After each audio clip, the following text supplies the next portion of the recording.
Hi there, this is James Galyon once again. Another little story in a series of minor miracles where I'm telling you about the miracles, blessings, and just testimonies about some fantastic things that have gone on in myself and my family's life over the years. I just wanted to share them with you. Um, Preacher once told me, he's a good friend of mine, he writes books all the time, a guy named Eddie Smith, fantastic man of God. He got a lot of knowledge. Got all the respect in the world for him. But he sent me an email one time, just pretty much sent out to everybody, and it was talking about writing books. And the title of it was "Don't Take It With You." The idea is if you got something good that God did for you, write it in a book. And he helps to teach people how to write books. And uh, anyway, he had sent that email to me, and it was kind of like, I'd been thinking about writing a book, and just about all the blessings God had done, all the cool stories that I had of the miracles and testimonies and things that God had just done in our life. And I thought, that's kind of like almost a confirmation of just I need to do that. So I muddled around with it, made an outline about 2 years ago, which today I'm actually sitting here doing pretty much the whole book in a day because I'm doing it on video, so that way I don't have to write it down. But can't afford really to right now to put it in book form, but I'd almost rather do it for you where I can tell you the story because I get a lot of joy out of doing it, and I think I can relate it to you a little better that way anyway. But to give you another something else that happened recently, this has been about 4 or 5 months ago. Uh, we've been really hurting for money lately because my wife has been so ill, and she hadn't seen a doctor in 5 years for her diabetes. She actually um, ran out of her glaucoma medication. She has glaucoma, and you have to take the medication or you go blind. Slowly but surely you do go blind without it. And she'd run out of it for a couple of months, and thank God there was a very kind doctor who heard that we had had no medicine for my wife's eyes, and we had no insurance, we had no money. His visits are about $1,000 a visit. This guy is like one of the top eye surgeons in the country. He is creme of the crop. And when he heard that my wife had no medicine for her eyes, he had seen her years ago, but you have to have a doctor visit at least once a year to get a prescription, and we couldn't afford the visit anymore because we had no insurance. So we'd been actually getting the eye drops from various and sundry places. One guy even in Mexico was sending it to us packaged and described as a teddy bear to sneak this, quote, illegal drug, which was a prescription drug. It was just illegal to, of course, resell prescription drugs. But he bought some in Mexico and sent it to my wife to keep her from going blind. Okay? Shoot me then, But we had run out of sources to get this stuff. So 2 months without it, she was starting to lose her eyesight. As soon as this man hears about it, he said, bring her in. Said, I got him. He said, bring her in. Saw her completely for free, did everything she needed, took care of her, got her some eye drops. He said she badly needs to have, she's going to need laser surgery. I said, but I have no, he goes, don't worry about it. I'll do it for free. Incredible. Happened to be a Jewish man. I tell people that we're one of God's own people is chosen. One of God's chosen's helping us out. Fine Jewish man. He's helping us out. But anyway, the diabetes, though, has been the real killer for my wife. Hopefully not a killer, but, been really bad. And she has not seen a doctor for her diabetes in 5 years. We may be losing the source now. I hope not. We've been buying insulin from Craigslist. Craigslist, for you people that are international, is something like a garage sale online. You send your money to the person and hope, you have no way of proving they're ever going to send you anything, and they hope that they actually send you the item. So we found somebody that was in the vicinity who had diabetic family members who had extra insulin, and so we've been buying it that way to keep my wife literally alive because we have no other source for insulin because we have no money to get her to the doctor. It's been a catch-22, she's sick, so I stay at home, So stay at home with her, so I can't work outside the home. Trying to do some things right now to change that. And so we literally go from day to day, just depending on God's grace to provide a way of keeping our lights turned on. Every month for the last 3 months we've had disconnect notices, but we've the last hours get just enough to pay it. Someone helps us, donates a little money. Uh, I wear I have something called sleep apnea, which, by the way, if you have it, if anyone that you know has breathing problems, they snore really bad at night, they quit breathing at night for periods of time, they wake up with headaches, have trouble remembering, they fall asleep in the middle of the day when they sit down and stop getting active, they probably have sleep apnea. That's the dangerous thing. It can kill you, but I use a breathing machine at night, which helps me breathe and no problems. The only problem is recently I my mask that I use, a little mask to wear at night. You're supposed to replace it every 3 to 6 months. Mine's 5 years old, and just totally fell apart. And a nice man was nice enough to donate us one. Actually bought it for me and sent it to me, and I really appreciate him. But we have had times recently that we've had no money even for food. And these things are, I mean, this man that sent me the mask, he emailed me just a week or so earlier because he happened to see a YouTube video I did, I think, on sleep apnea, and just wanted to know if he could help at the very time that my mask is falling apart.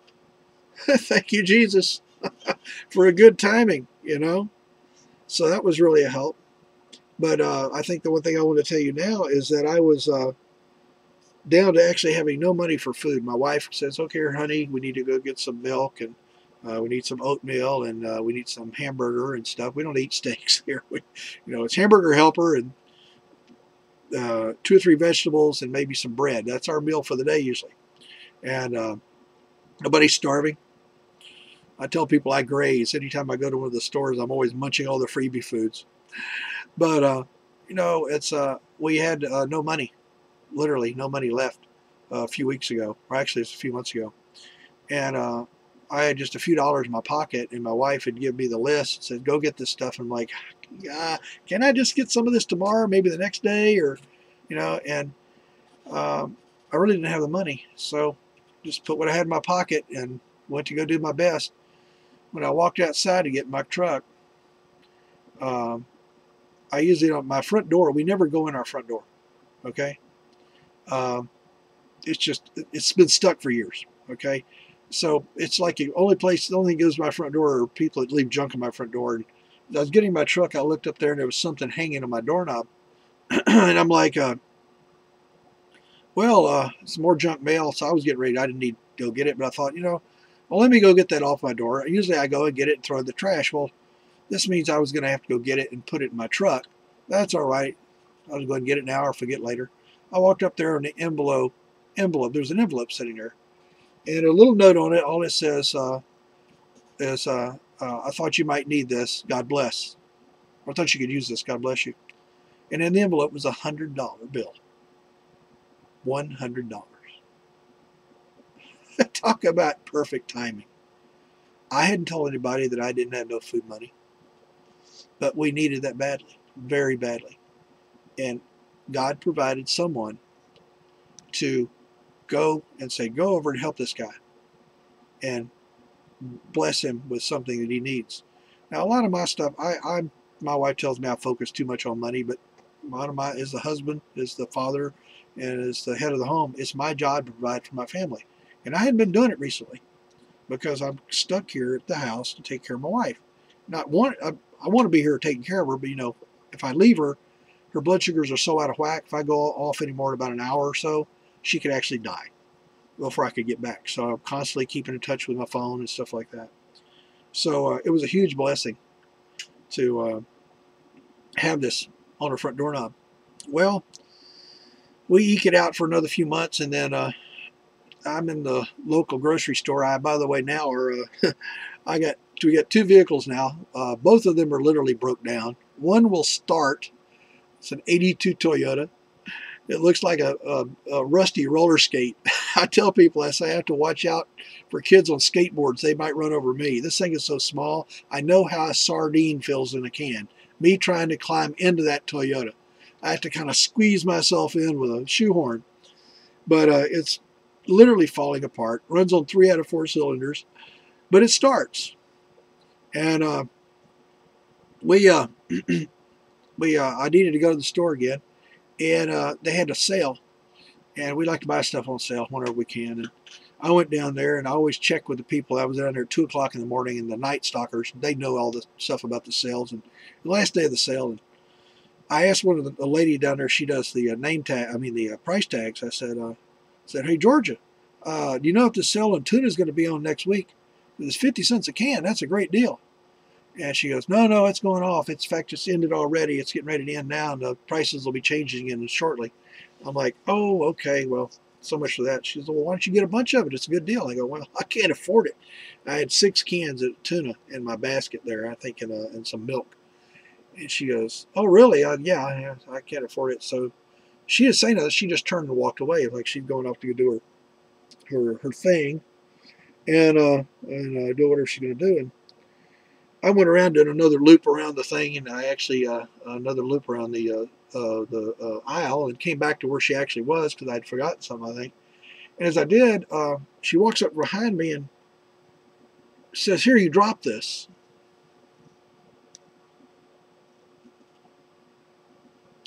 And she drops 5 $20 bills in my basket. It's kind of humbling when you don't have enough. You really learn to appreciate what people do for you. When you're in abundance, it's like, oh yeah, thank you, man. But when she walks over, she's a store employee. I chat with her once in a while when I go in there. Just a nice person to chat with. Never ask her for a dime. And she said, here, you drop this. It drops $100 in my basket. You know? It's pretty amazing what people do. And she says, God bless you. I was hungry once too. I said, look at me. I'm not hungry. She goes, oh, yeah, you are. Yeah, you are. Yeah, we needed the money badly to pay for food. And she was faithful to what God told her to do, was to go help us out. And I so much appreciate that. God bless her, you know. It says the love of money is the root of all evil. That just means that if your love is just to earn money, that's all you want to do in life, and that's all you care about is to make more money, that can become your own God. We're not loving money. We're just in need of the stuff, because we got bills to pay. But God has been providing.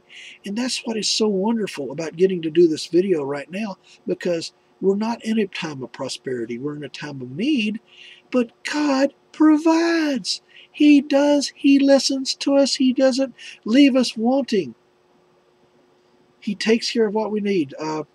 Mother Teresa, if y'all know, is a wonderful Catholic lady. She's from, I think, over in India, and she spent her entire life caring for the poor. And she said once, she said, God said in his word that he'd never give me more than I could handle. I just wish he didn't trust me so much. That's what she said. Because sometimes things can seem overwhelming, but God provides. He will provide for you. I don't know if he's going to heal my wife. People ask, why didn't your God, if you're praying, why didn't he heal your wife? I don't know why. But she's still here with me. And he's going to provide a way for us to get these thousands of dollars paid to get her to the doctor, whether it be through the thousands of bucks they have to come up with for deductibles, or if it's for, or if it's he's going to just, boom, heal her one morning, she'll get up and feel great. She got up one morning and felt lousy, so why not get up one morning and feel great? They actually have cures by now from some of y'all who do have the mega millions out there. They have something called isolate replacement surgery, where they take your own stem cells, create insulin producing cells, and put them back in your body, and they work like an instant pancreas. It's like 85% effective. course, it's only now probably about $135,000 for this little old thing. It's experimental nosurgery that no insurance in their right mind would dare pay for. But what I'm saying is, we're not expecting a certain thing to happen. That's like telling God what he needs to do. All we're doing is putting it in his hands and saying, God, provide for our needs. I know you will. I have faith you're going to do this. He does it all the time. Through all the things that I've showed in my stuff here, he does it all the time. It is incredible.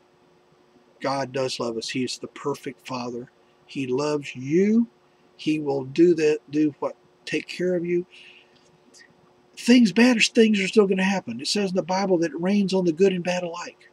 Okay, we're all going to go through tough times. We're going through a miserable time right now. But I'm not unhappy. I have a wonderful wife that I love with all my heart. I have one son. We have one son that I couldn't be more proud of, who has sacrificed so much willingly for us that it is embarrassing for me to even tell you the stuff that he's had to do, that he's done without complaining to help us out. You know, I don't want that to happen, but right now, God is going to provide. I know it'll happen. I know things will get better, and I know he loves us. So this is just another little story in my Minor Miracle series. I hope to keep adding more and more to them. I'm sure I will. Just sitting here, I'm thinking of a few other ones right now. Because there's so many wonderful things God has done in our lives. We tend to focus on the bad around us. In the Bible, it talks about after Jesus, after he fed the 5,000, with all the bread and the fishes and stuff, he had sent the disciples on ahead out in the boat to go on to the other side of the lake. And he said, I'll be over there later after I get through closing down, basically, and getting all the people taken care of and stuff. Well, they're out there, and he didn't say how I'm going to get there, but then they look out there, and here's Jesus walking across the water. Okay? Well, old Peter, I can do that. Yeah, baby. Hey, that's cool looking. As he looks out and says, Lord, call me to you. I'll do that. I can come out to you. Jesus says, oh, great. Peter, he's my strong rock. Peter means the rock in the Bible. That's what Peter means. It's the rock. And so Peter jumps out of the boat and he starts walking across the water toward Jesus. And about that time, he starts going, oh, check it out. Look at these waves all around me. Because the waves are turning.